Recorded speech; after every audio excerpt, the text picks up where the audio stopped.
Assalamualaikum warahmatullahi wabarakatuh. Perkenalkan, nama saya Nur Fika. Di sini saya akan mempresentasikan makalah yang berjudul Kepribadian dan Pengaruhnya Terhadap Perilaku Organisasi. Baik, langsung saja. Di sini pengertian menurut Dixon, pengertian kepribadian.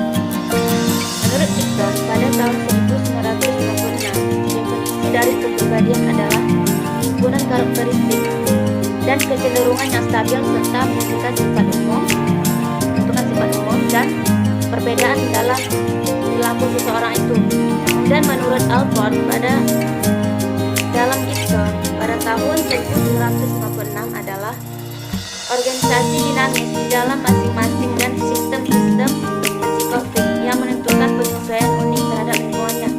Dapat juga dikatakan bahwa kepribadian adalah total jumlah dari cara-cara dalam di mana seseorang individu bereaksi dan berinteraksi dengan orang lain.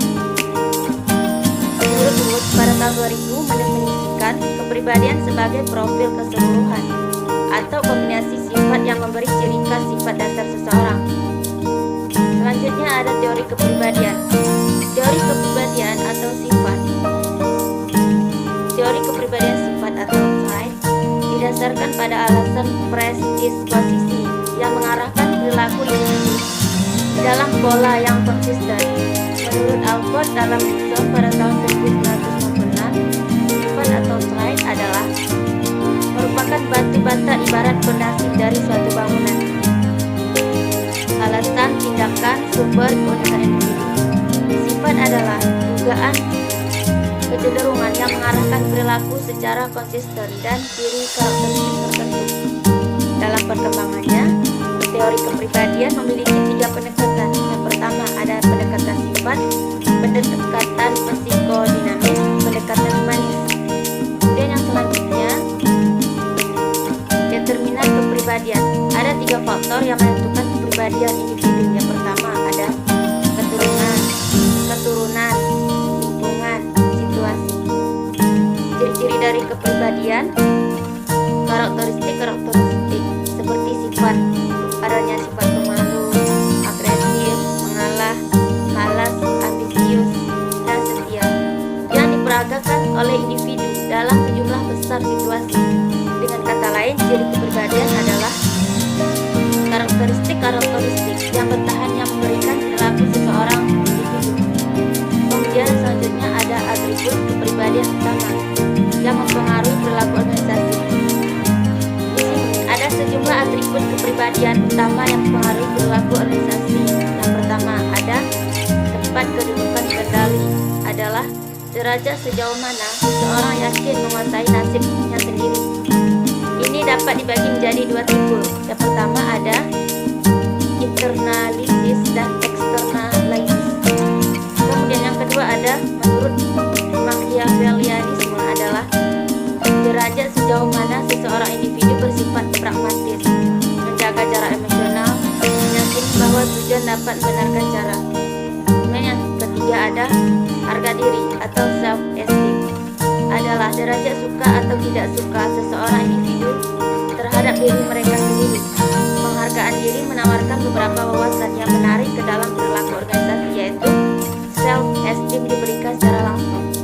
Kemudian yang keempat ada pemantauan diri atau self monitoring. Self monitoring ini adalah suatu ciri kepribadian yang mengukur kemampuan seseorang individu untuk menyesuaikan perilakunya pada faktor-faktor situasional luar. Yang kelima ada kecondongan untuk mengambil risiko. Yang keenam ada tipe kepribadian. Kemudian yang selanjutnya kepribadian dan budaya nasional. Setelah kita pelajari beberapa tipe kepribadian tadi, maka dapat kita katakan bahwa tipe-tipe kepribadian itu muncul karena pengaruh dari budaya suatu negara yang dominan dari populasinya. Sebagai contoh, mengambil risiko tinggi dan rendah hampir terdapat pada semua budaya. Padahal budaya suatu negara seharusnya dapat mempengaruhi karakteristik kepribadian. Kemudian dari segi kelompok internal, lebih banyak terdapat pada masyarakat Amerika Utara, karena mereka memang berkeyakinan bahwa merekalah yang menjadi penentu lingkungan. Sementara pribadi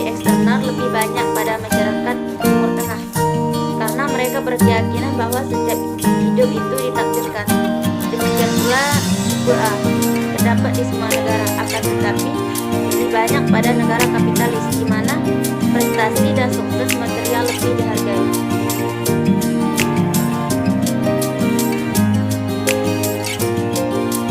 Kemudian yang terakhir ada kepribadian dan pekerjaan. Menurut Holland, dengan teori kepribadian pekerjaan dapat mengedepankan 6 tipe kepribadian, yaitu pertama ada tipe realis